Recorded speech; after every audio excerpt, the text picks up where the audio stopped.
আমাদের বাংলাদেশে কুমিল্লাও একসময় যে পাকিস্তান থেকে একজন বড় আলেম আসতেন, আওলাদে রসুল সৈয়দ আব্দুল মজিদ নদীম সাহেব, ওনারা কেউ দেখছিলেন আপনারা?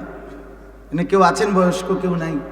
মাশাআল্লাহ, ওই যে এক ভাই পাইছি। আচ্ছা, এই উনি বাংলাদেশে আগে আসতেন, কুমিল্লা টাউন হলে বয়ান করতেন, সারা বাংলাদেশে বয়ান।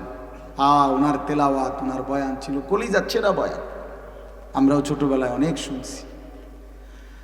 উনি বয়ানের মধ্যে বলছেন, পুরা হাসরের মাঠ চিৎকার করবে, ইয়া রব্বি নফসি নফসি, সবাই শুনবে, সবার আওয়াজ, হায়, সবাই এক চিৎকার।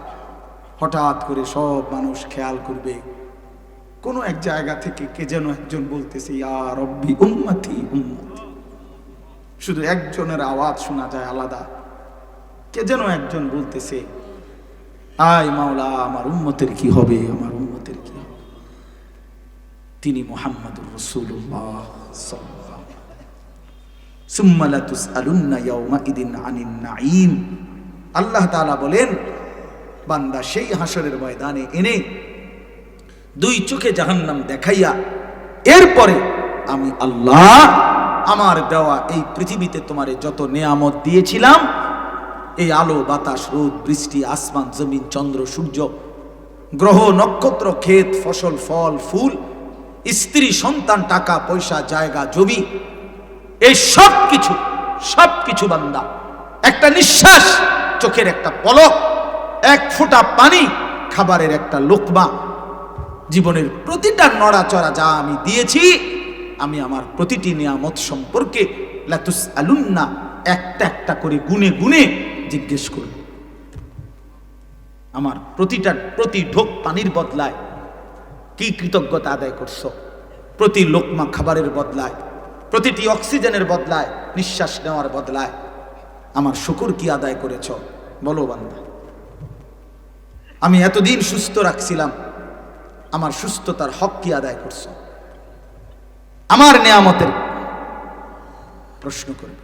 এই জন্য ভাই, কথা শেষ, মেহেরবানি করে প্রত্যেকে দয়া করে আল্লাহর ওয়াস্তে নিজের জিন্দেগির হিসাব মিলাইয়েন, নিজের হিসাব মিলাইয়েন। কমপক্ষে তু আগার মেরা নিহি বনতা না বন আপনা তো বন।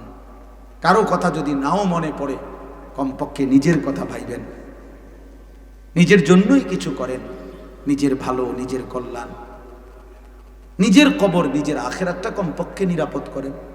এর দূরও যদি না করেন তো কি করবেন?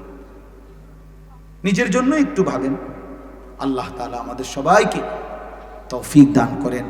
এই নূরে মদিনা তাহফিজুল কোরআন মাদ্রাসা আল্লাহ কবুল করেন। এলাকার সমস্ত কবরবাসীদেরকে আল্লাহ তাআলা মাফ করে দেন। যত মেহমান এসেছেন, যত বাবা ভাই, আমি অনেক শক্ত কথা বলছি, আমারে মাফ করে দিয়ে। আমিও আপনাদের জন্য দোয়া করি, আপনারাও আমার জন্য দোয়া করবেন। আল্লাহ তাআলা আমাদের সবাইকে কবুল করেন। আমার শায়েখ আরিফ বিল্লাহ আল্লামা মুফতি মুশতাকুন নবী কাসেমি হযরতের মাদ্রাসার যে ইসলাহি মজলিস প্রতি মাসের শেষ শনিবার